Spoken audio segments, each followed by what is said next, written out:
नमस्कार साथियों, आप सबका पुनः स्वागत है। आज हम लोग डिस्कस करने वाले हैं श्रीमद् भगवद गीता अध्याय 2 श्लोक संख्या 16। इससे पहले हम लोग अध्याय प्रथम के सभी श्लोक को अलग अलग उनका अनुवाद रिकॉर्ड कर चुके हैं और दूसरे अध्याय के 15 श्लोकों का अनुवाद हम दोनों ही चैनल सनत वाजपेयी और श्रद्धा एस्ट्रो ज्योतिष पर पैरेलली समांतर रूप से अपलोड कर रहे हैं। आप किसी भी चैनल से ये प्लेलिस्ट देख सकते हैं और आपको बहुत ज़्यादा मदद मिलेगी।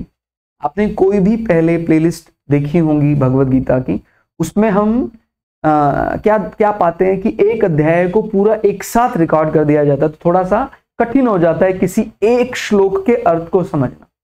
लेकिन हमने ऐसा कोशिश की है आप लोगों के सहयोग से कि हम पूरा दिन एक श्लोक का ही स्मरण करते रहें, उसका चिंतन करते रहें, उसका ध्यान करते रहें। तो ये ज्यादा अच्छा तरीका होगा। अगर हम 700 श्लोक मान लेते हैं तो भी हम 2 साल, अगर एक दिन में एक ही श्लोक पढ़ रहे हैं तो हम लगभग 2 साल के अंदर अंदर पूरी भगवद गीता को अच्छे से अपने हृदय में धारण कर लेंगे। तो यही वास्तव में भगवद गीता पढ़ने का पूरा फल अपने को दिला पाएगा।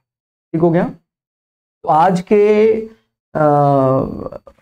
इस श्लोक में हमने 16वां श्लोक अर्थ लिया है, जहां भगवान के मुखारविंद से अमृत झर रहा है और एक एक शब्द, एक भी शब्द अर्थ अगर हम धारण कर पाए, समझ पाए, तो हम ये एक ही शब्द में इतनी ताकत है, अपने को मुक्त कर सकता है। तो अब देखते हैं कि वो शब्द अपने को कब मिलता है। हम लगे हैं प्रयास में। इससे पहले वाले श्लोकों को भी अगर आप समझेंगे, 14वां श्लोक, 15वां श्लोक, वो भी काफी हद तक इस श्लोक के करीब ही रहा। चाहे सत की बात करें, असत की बात करें, शरीर की बात करें, शरीरी की बात करें, आत्मा की बात करें, मन की बात करें, तो ये जो तुलना चल रही है वो लगभग एक समान ही है। एक ही बात सभी श्लोकों में बताई जा रही।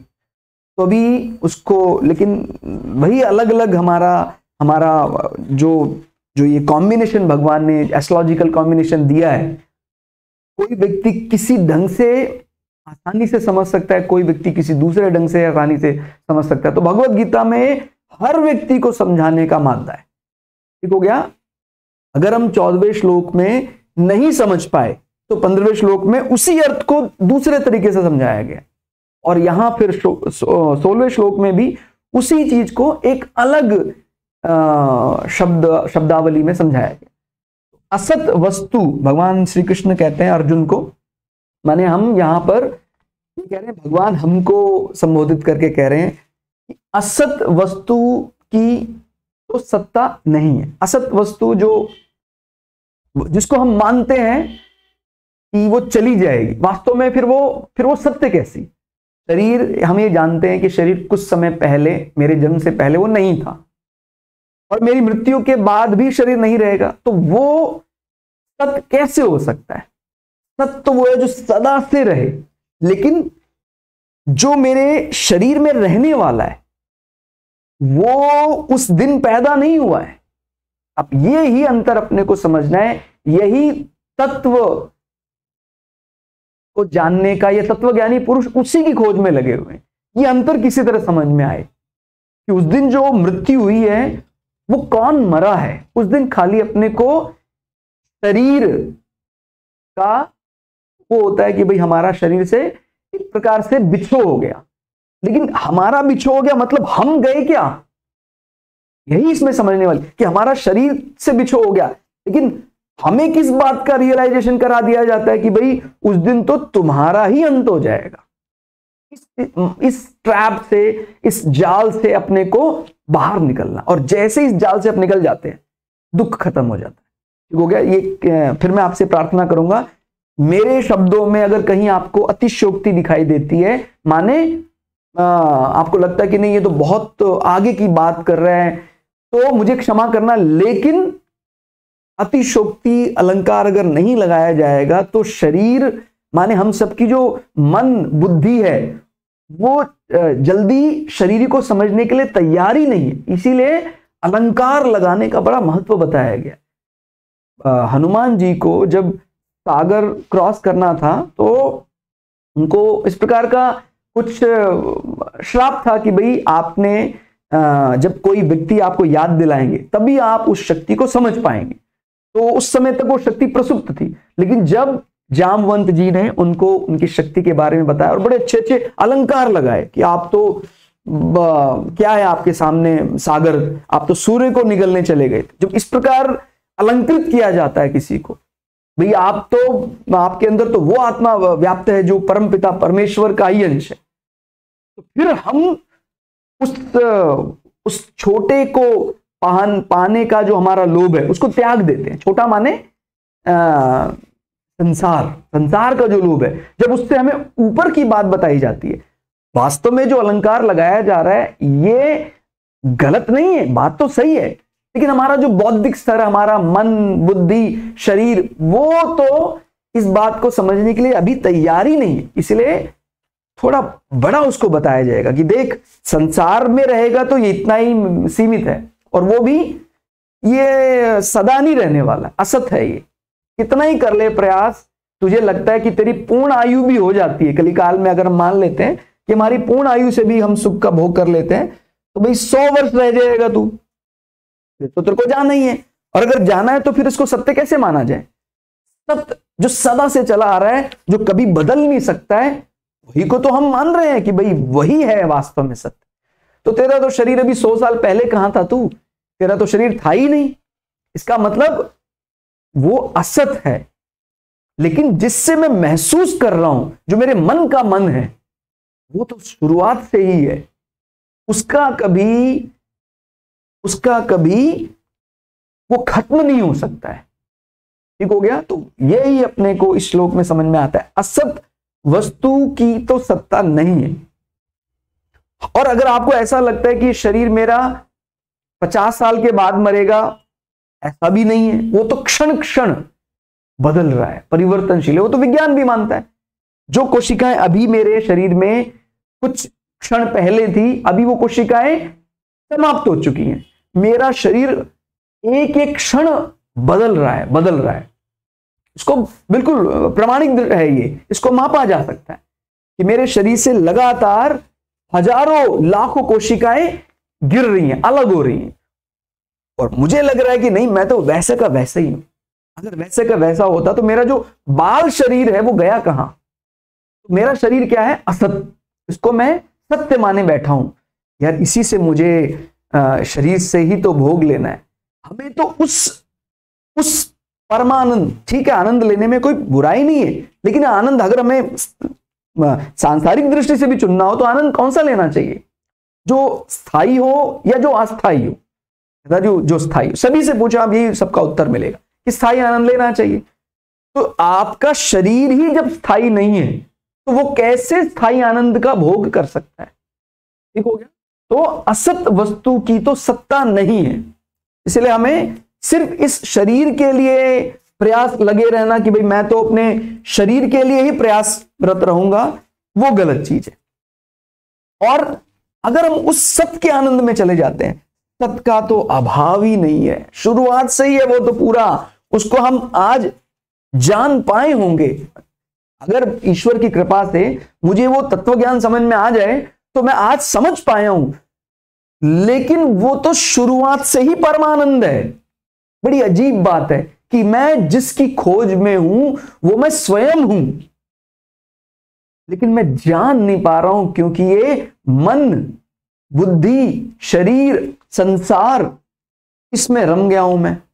और जब मैं ये जान जाऊंगा तो मैं ये भी जान जाऊंगा कि मैं तो शुरू से ही परमानंद हूं, मैं तो साक्षात परब्रह्म परमात्मा का ही अंश हूं या वही हूं। तो मैं अपने को जानना है। ठीक हो गया? और ये जानने वाली बात, अब इसके लिए कहते हैं कोई सरल तरीका बताया जो, तो क्या तरीका है? पहले तो ये बात अपने को मानसिक रूप से स्वीकार करनी चाहिए, धीरे धीरे इसका अभ्यास करना चाहिए कि भाई संसार में मैं कर्तव्य परायण रहूंगा, कर्तव्य करूंगा, लेकिन मैं कोशिश करूंगा कि मैं धीमे धीमे एकदम से इसको लागू करना थोड़ा कठिन होगा, लेकिन धीरे धीरे मैं शरीर के मोहों को कम करने का काम करूंगा। अगर शरीर में कोई ऐसी व्याधि हो जाती, मेरे कुछ ऐसे प्रारब्ध के कारण, तो मैं सामान्यतः ऐसे मनुष्य का स्वभाव होता है दुखी होना, लेकिन मैं उस दुख को भी कम करने का प्रयास करूंगा। आप मिलिए जो जो सच में तत्वज्ञानी है पुरुष, वो मतलब ये अभी हमारे जैसे व्यक्तियों के लिए, खासकर मेरे जैसे व्यक्ति के लिए जो निराधम है, एकदम बुद्धि के निचले स्तर पर है, उस तत्व ज्ञान को समझ पाना बहुत कठिन है। लेकिन फिर भी जिन लोगों ने उसको पाया है, उस पाथ को तो हम ट्रेस आउट कर सकते हैं कि किस प्रकार से उन्होंने पाया है, कैसा वो सोचते रहे होंगे। तो अपने को भी इसी प्रकार से समझना है। तो सत माने जो हमारा जो सुख है वो स्थायी रहे। सत्य को हम क्या मान रहे हैं? जो कभी खत्म नहीं होने वाला है। तो हम उसी सच्चे सुख की तलाश में है, जो कोई 10 साल 20 साल 50 साल 100 साल नहीं चलने वाला है। वो तो अनंत काल तक चलेगा, अनंत काल से चला आ रहा है, लेकिन मैं महसूस नहीं कर रहा हूं। ठीक हो गया? क्योंकि मैंने अपने आप को इस शरीर में सीमित मान लिया है कि मैं तो शरीर में ही रहता हूं बस। शायद ऐसा मेरा अपना मानना, जब से मैंने माना है तो फिर मेरा सुख दुख भी खाली शरीर के साथ सीमित है। ठीक हो गया? और इस प्रकार इन दोनों का ही तत्वज्ञानी पुरुषों द्वारा देखा गया है। ठीक हो गया? तो इन दोनों को ही हमें अच्छे से समझना है। कहते हैं भाई आप या तो, कहते हैं इस माया जाल से बचने का तरीका क्या है? कहते हैं 2 सरल तरीके हैं। या तो वो जैसा है, वो माने आत्मरूप परब्रह्म परमात्मा, उसको वैसे ही जान लो। या दूसरा तरीका क्या है? वो जो जो नहीं है उसको अवॉइड करो, उसको जीवन से धीरे धीरे निकालने का प्रयास करो। ठीक हो गया? वो जैसा है उसको वैसा जानना, आत्मस्वरूप का चिंतन करना। अब हमें लगता है कि उसके लिए थोड़ा हमें कोई रास्ता नहीं मिला है, तो फिर क्या करना है? दूसरा तरीका क्या है? जिसकी सांसारिक विषयों की समझ तो अपने को है कि भाई ये शरीर है, ये संसार है, ये मेरे आंखों का विषय है, ये मेरी त्वचा का विषय, उसका धीरे धीरे त्याग किया जाए। और त्याग करने का क्या तरीका है? कुछ जीवन में अनुशासन बनाया जाए। ठीक हो गया? और उसके लिए कोई देखिए 2 तरीके हैं। एक है समय हमें सिखाए, एक हम खुद ही सीख जाएंगे। ईश्वर हम आपको क्यों कष्ट देने वाले हैं? ठीक हो गया? समय हमें सिखाएगा तो फिर हो सकता है वो जैसे कलम चलाना है उसको वैसे चलाएगा। और अगर हम खुद ही वॉलंटरी करने के लिए तैयार हो जाते, ज्योतिष में इसी को बोलते हैं प्रयोग किया हमने। कहते कि भाई हमारी अगर केतु की दशा लग गई तो केतु डिटैच करवाए, इससे पहले हम खुद ही डिटैच होने के लिए तैयार हो गए। सर हमने भगवत गीता पढ़नी शुरू कर दी है, हम भगवत गीता पढ़कर ऑफिस में पूरा काम भी कर रहे हैं, लेकिन उस मोह से माने उसके फल से अटैच नहीं हो रहे हैं। यही तो वास्तविक प्रयोग है। ठीक हो गया? तो हमें पहले की बजाय दूसरे पर यहां कार्य करना ठीक रहे। इसको समय सिखाए।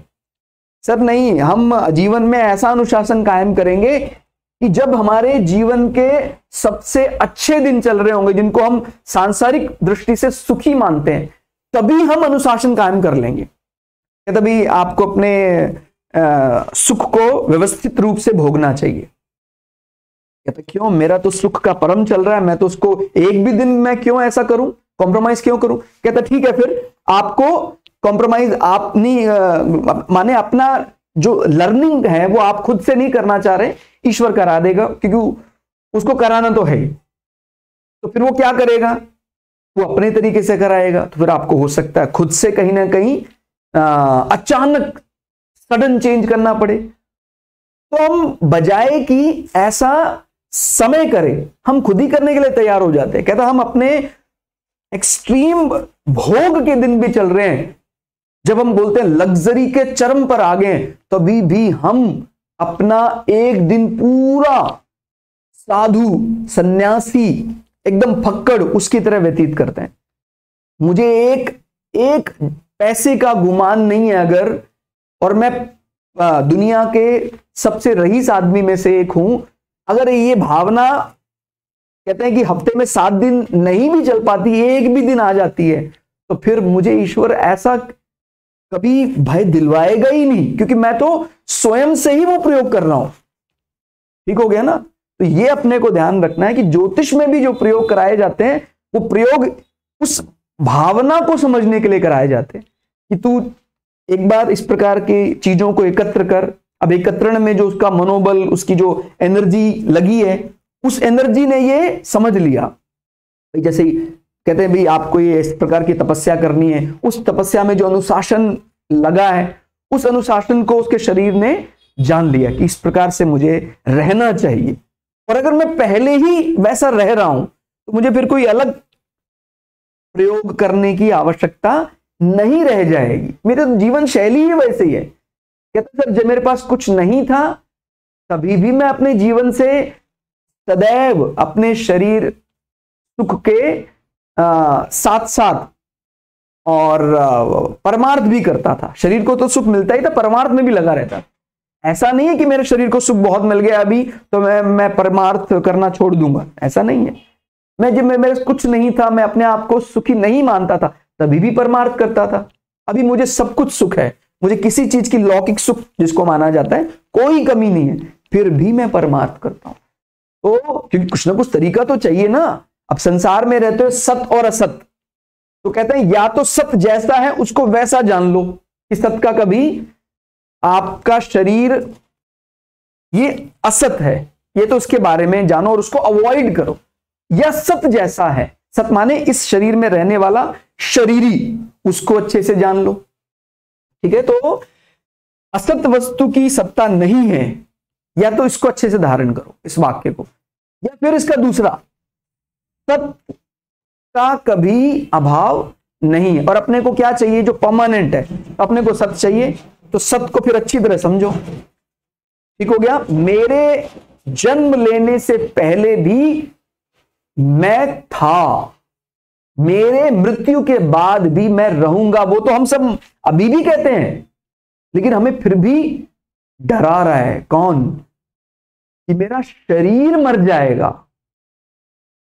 तो ये चीज जो अपने को लिमिट में बांध रही है, जो हमारे सुख को कम कर रही है, ठीक है, इसको समझना है। ये सुख हमने किसके साथ रिलेट किया है? वो सुख हमने सत जो सदा रहेगा उसके साथ रिलेट किया है। और अगर अपने आप को शरीर के साथ बांध लेते हैं तो फिर हमारा सुख भी लिमिटेड हो जाता है। ठीक हो गया? तो सुख की परिभाषा हमें और ज्यादा विस्तारित करनी होगी। ठीक हो गया? तो हमने आप लोगों के सामने ये श्लोक अर्थ रखा। अर्थ आपको कैसा लगा कमेंट करके जरूर बताइएगा। मिलते हैं अगली वीडियो में, तब तक के लिए जय श्री भगु पराशरा, जय श्री शुक्राचार्य, नमस्कार।